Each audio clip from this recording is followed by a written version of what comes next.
Picture a quiet corner of Ohio where the hum of lawnmowers and the chatter of kids on bikes fill the air on a warm summer morning. It's August 2024, and Willow Creek, a cul-de-sac nestled 10 miles outside Columbus, feels like the kind of place where nothing ever goes wrong. The houses are neat, with manicured lawns and American flags fluttering in the breeze, and the Peterson home, a two-story colonial with blue shutters at the end of the street, fits right in. David Peterson, a 42-year-old accountant with wire-rimmed glasses and a soft-spoken demeanor, is the guy you'd wave to while walking your dog. His wife, Sarah, 39, is the neighborhood's heartbeat, always organizing book clubs, dropping off homemade pies, or helping kids with their lemonade stands. They're the couple everyone envies, stable, happy, the kind of people who seem to have life figured out. But on a humid Tuesday morning, that illusion shatters. Sarah vanishes without a trace. Her silver SUV sits untouched in the driveway, her phone silent, her purse still on the kitchen counter with her wallet and keys inside. David tells neighbors she left for a work trip to Dayton, 70 miles west, but the story doesn't hold. Her book club friends, who meet every Thursday 2 miles away at a local cafe, say Sarah never mentioned the trip. Her co-workers at a graphic design firm 5 miles from Willow Creek confirm she hadn't been in touch for days. By noon, Columbus police cruisers roll into the cul-de-sac, their red and blue lights flashing 20 feet from the Peterson house, casting eerie shadows across the neatly trimmed hedges. When officers knock, David's calm facade cracks just enough to raise suspicions, his hands fidgeting as he repeats his story. A routine search of the property uncovers something that turns a missing person case into a full-blown nightmare. A heavy trapdoor in the garage, hidden under a tarp, leading to a 15-foot deep bunker David claimed was built for storage. SWAT teams descend the steel ladder, their flashlights flickering in the damp, cold darkness, revealing a concrete chamber that feels more like a tomb than a cellar. The walls are scratched, the air thick with the faint scent of bleach. This isn't just a disappearance. Something horrific was hidden 15 feet underground, and it's about to unravel a web of lies that will leave you stunned. Stick with me, because what's down there will haunt you forever. Have you ever suspected something sinister in your neighbor's house? Drop your story in the comments, and let's dive into this suburban horror. The Peterson house was the kind of place you'd walk past without a second thought. David, with his pressed shirts and habit of tinkering in his garage, was the model neighbor, always ready with a nod or a quick chat about the weather. Sarah, with her warm smile and knack for remembering everyone's names, was the glue of Willow Creek. She'd organize charity runs, decorate the cul-de-sac for Halloween, and even helped repaint Mrs. Ellis's porch 50 feet down the street. But in the weeks leading up to her disappearance, the neighborhood noticed subtle shifts. Sarah's laughter wasn't as bright, her eyes carried a weariness she couldn't hide, and she'd stopped joining the morning jogs with her friend Karen, who lived 100 feet away. David, meanwhile, had been spending more time in his garage, the sound of drilling and hammering echoing late into the night, sometimes until 2 a.m. Mrs. Ellis, a 60-year-old widow with a sharp memory, told her book club she'd seen Sarah pacing in the backyard, 30 feet from the house, looking anxious as David worked. She'd overheard them arguing about money, Sarah's voice sharp as she mentioned all those late nights. Detective Lisa Monroe, a 15-year veteran with a no-nonsense stare and a reputation for cracking tough cases, took charge. Standing 5 feet 8 inches, she walked the Peterson property, now cordoned with yellow tape, her boots crunching on the gravel driveway. David sat in his living room, his hands folded tightly, insisting Sarah had packed a suitcase for a client meeting in Dayton. But her co-workers at the design firm confirmed no such meeting existed, and Sarah's phone last pinged 2 miles from home, near a wooded park off Route 315, before going dead.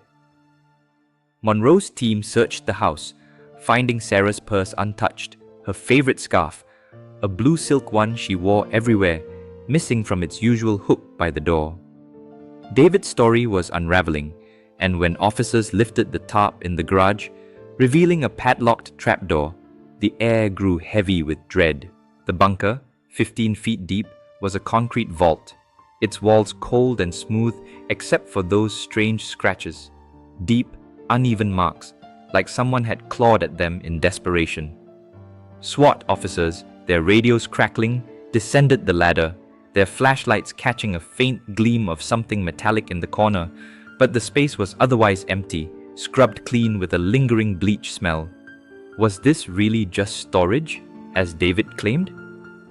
Suspicion also fell on Greg Harper, Sarah's co-worker, a 40-year-old designer who'd been texting her late at night, his messages more personal than professional.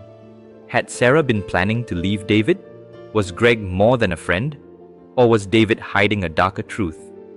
As Monroe's team dug into the couple's lives, a tip from a construction worker 5 miles away would turn the case upside down. Curious about what's coming? Keep watching, because this suburban dream is about to become a nightmare. What would you do if you found a secret bunker under your neighbor's house? Share your thoughts below, and let's keep unraveling this mystery. The tip came from Tom Brennan, a 45-year-old construction worker with a weathered face and an uneasy conscience. 6 months earlier, he'd been hired by David to pour concrete for the bunker, sourced from a supply yard 5 miles from Willow Creek. Tom's call to the Columbus police was hesitant but urgent. He'd thought the project was strange from the start. A 15-foot deep chamber with soundproofing panels and industrial-grade locks wasn't your typical storage space. David had paid in cash, over $5,000, and insisted Tom work after dark, telling him to keep it quiet, even from Sarah. Tom had shrugged it off as eccentric at the time, but now, with Sarah missing, his gut told him something was wrong. Columbus police returned to the Peterson house with a warrant, their cruisers parked 20 feet from the garage, their lights casting red and blue streaks across the quiet cul-de-sac. SWAT teams breached the bunker again, descending the 15-foot steel ladder into the cold, damp space. Their flashlights swept the walls, revealing more than just scratches this time. Traces of blood, invisible to the naked eye, but glowing bright under black light, smeared in faint streaks along the concrete. Forensic teams in white hazmat suits collected samples, and lab results rushed back, confirmed a match to Sarah's DNA, pulled from a hairbrush in her bathroom 30 feet upstairs. The discovery sent a jolt through the investigation, turning a missing person case into something far darker.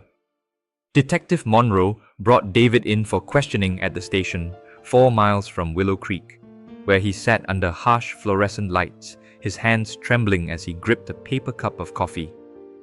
"It's not what you think," he stammered, his voice low. He claimed Sarah had cut her hand on a tool in the garage months ago, and some blood must have dripped into the bunker during construction. But Monroe wasn't buying it. The blood was fresh, no more than a week old, and the bleach suggested someone had scrubbed the bunker to hide something sinister. A search of David's truck, parked 10 feet from the garage, turned up more clues.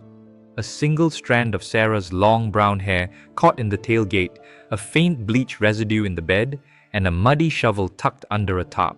Monroe's team widened their scope, turning to Greg Harper, Sarah's co-worker, whose texts had raised red flags. Greg, a lanky man with a nervous laugh, admitted to texting Sarah late at night, but insisted they were just close friends. His messages, recovered from Sarah's laptop in her home office, 25 feet from the living room, were more intimate than he'd let on. "You deserve better than him. Meet me tomorrow. He doesn't have to know." Greg claimed Sarah was unhappy, confiding that David's obsession with his bunker project had driven a wedge between them. She'd told Greg about late-night arguments, David's secretive trips to hardware stores 3 miles away, and his insistence on keeping the garage locked. But Greg's alibi was shaky. His car, a blue sedan, was spotted by a traffic camera 3 miles from the Peterson house the night Sarah vanished, near the wooded park where her phone last pinged. Was Greg involved, or just a convenient distraction? David's financial records added another layer of suspicion. His accounting firm, located in a strip mall 6 miles from Willow Creek, was drowning in debt, with $100,000 in unpaid loans piling up. Sarah's life insurance policy, worth $1.5 million, was a potential lifeline, but Monroe's team uncovered a bombshell. Sarah had changed the beneficiary to her sister, Lisa, just 2 weeks before her disappearance, after a heated argument with David at a diner 2 miles away. Neighbors overheard them fighting, Sarah's voice sharp as she accused David of hiding things and spending money we don't have. A search of David's home office, 30 feet from the garage, turned up a notebook tucked behind a file cabinet, its pages filled with sketches of the bunker's layout, precise measurements, a soundproof door, a ventilation system, and cryptic notes that sent a chill down Monroe's spine. She can't leave. Not now. It's ready. The words suggested a plan far darker than storage. The bunker was too clean, almost sterile, as if scrubbed to erase a crime. But where was Sarah? Monroe ordered a search of David's digital footprint, pulling his phone records baptized and bank transactions, and found a $2,000 purchase for industrial locks and concrete, timed with the bunker's construction. Another clue emerged, a receipt for a sedative, ordered online to an address 7 miles away, a vacant lot, another dead end. As police followed David's tire tracks to a wooded area 7 miles from Willow Creek, they stumbled onto a discovery that would flip the case upside down. The woods, 7 miles from Willow Creek, were a tangle of oaks and underbrush, their silence broken only by the crunch of police boots and the distant hum of traffic from Route 315. In a shallow ditch, 4 feet deep and hastily covered with leaves and branches, officers found a woman's scarf, Sarah's favorite blue silk, identified by her sister Lisa, stained with dried blood and caked with dirt. The discovery tightened the noose around David's neck. Back at the Columbus police station, 4 miles from the cul-de-sac, Detective Monroe laid out the evidence like a deck of cards. The bunker's bloodstains, the scarf, the notebook with its chilling sketches and notes. David's composure shattered, his hands shaking as he insisted he loved Sarah, his voice barely above a whisper. She was going to leave me, he muttered almost to himself. But Monroe had more. A deep dive into David's phone, seized from his office 30 feet from the garage, uncovered a deleted video, recovered by the forensic team after hours of work. The grainy footage was a gut punch. Sarah, her wrists bound with zip ties, sat in the bunker, her face pale and tear-streaked as she pleaded for release. "David, please let me out," her voice echoed, muffled by the concrete walls. The timestamp was 2 a.m. on the night she vanished, hours after David claimed she'd driven to Dayton. The bunker wasn't storage, it was a prison, built with meticulous care to hold Sarah captive. The scratches on the walls were hers, her nails tearing at the concrete in a desperate bid to escape. But something had gone wrong, and David's plan had spiraled into murder. Monroe's team cleared Greg, the co-worker, after his alibi held up. A time-stamped receipt from a gas station 50 miles away in Dayton placed him far from Willow Creek when Sarah disappeared. His texts were a red herring, a glimpse into Sarah's growing fear of David's obsessive behavior. She'd confided in Greg about David's late-night projects, his secretive trips to buy materials, and his refusal to let her near the garage. The real damning evidence came from David's financial trail. Bank records showed a $5,000 withdrawal to a supplier for soundproofing panels and concrete, timed with the bunker's construction, and a hidden email on his computer confirmed he'd researched sedatives online, planning to subdue Sarah to keep her compliant. The plan was chillingly clear. David had lured Sarah into the bunker under the pretense of showing her his finished project, locking the 15-foot deep chamber's steel door behind her. He'd intended to fake her disappearance, keeping her alive long enough to claim her $1.5 million life insurance policy, then stage an accident. But Sarah fought back, her strength surprising him. In a panic, David struck her, the blunt force killing her instantly. He'd driven her body to the woods, 7 miles away, in his truck, burying it in a shallow grave he thought no one would find. But a hiker's dog, sniffing 100 feet from the scarf, led police to Sarah's remains, wrapped in a tarp and buried just 3 feet deep under a pile of brush.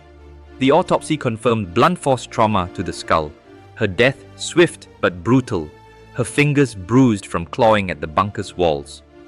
David's arrest was a media storm.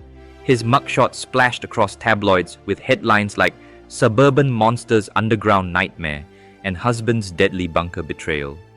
He faced charges of first-degree murder, kidnapping, and fraud, his dreams of wealth buried with Sarah's body. Sarah's sister, Lisa, took in their golden retriever, Max, who'd been whimpering by the garage since Sarah vanished. Lisa launched a foundation for domestic violence victims, vowing to honor Sarah's memory by helping others escape hidden dangers. Willow Creek, once a picture of suburban bliss, was forever changed.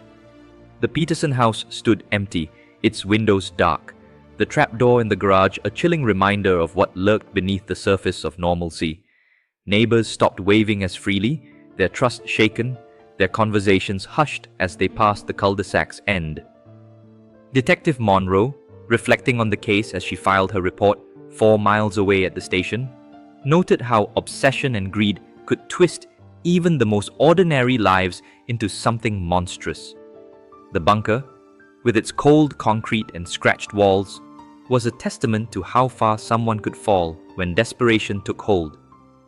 This story, inspired by whispers of real-life crimes, tales of hidden rooms and betrayed trust, but woven with fiction to protect the innocent, serves as a stark warning. The safest places, the homes we pass every day, can hide the darkest secrets. Any resemblance to real events is purely coincidental, but the lesson is real. Trust can be a trap, and danger can lurk just below the surface. What's the creepiest thing you've ever suspected about a neighbor? Share it in the comments. And if this story gripped you, smash that like button, subscribe, and share with your friends. We've got more confessions coming to keep you up at night.